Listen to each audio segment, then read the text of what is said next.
السلام عليكم ورحمة الله وبركاته. في البداية طبعا أحب أقدم بخالص الشكر والتقدير سيادة المستشار والشاعر والإعلامي الأستاذ أحمد الكوي على هذه الدعوة الكريمة. وبإذن الله سامح حضراتكم حاجتين، حاجة بعنوان تحيا مصر، وحاجة بتكلم فيها عن التدخين وبناشد فيها الناس المدخنين إن هم يبطلوا التدخين. القصيدة الأولى بقول فيها 1100 مليون تحية للرئاسة، 1100 مليون تحية ودي الخلاصة. رئيسنا أصلا يعلم الدنيا السياسة.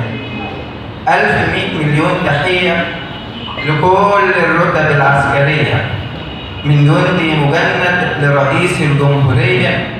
1100 مليون تحية. تحيا مصر، تحيا مصر في كل عصر الله عليك، يلي قاسيت عشان تبني كيان مصر بإيديك، وبتبني فيها وبتفديها بنور عينيك، يلي في وسط دموع وأنين رفعت راس المصريين. احنا معاك، احنا معاك بالملايين، احنا معاك يا ابن بلدنا، احنا معاك تحميها لولادنا، احنا معاك من كل مكان. عايزين مصر خير وامان وفداها روحنا احنا كمان. شهداء وضحوا بدمهم عشان دي مصر امهم، يا ريتني واحد منهم. دي فرحة مصر بشعبها، رجالة بتضحي بدمها.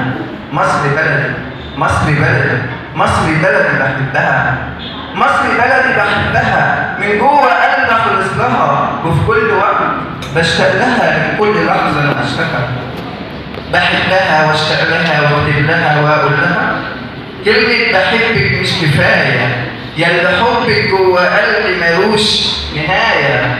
كلمة بحبك صدقيني مش كفاية، وانتصارك عندي غاية. يم القلوب الطيبة مني تملي قريبة، بلد الهرم والنيل، شعبك كريم وأصيل. عمرك يا بلدي في يوم ما تعيش في عذاب وهموم، سكنت أكيد جوايا، سكنت أكيد جوايا. شكرا.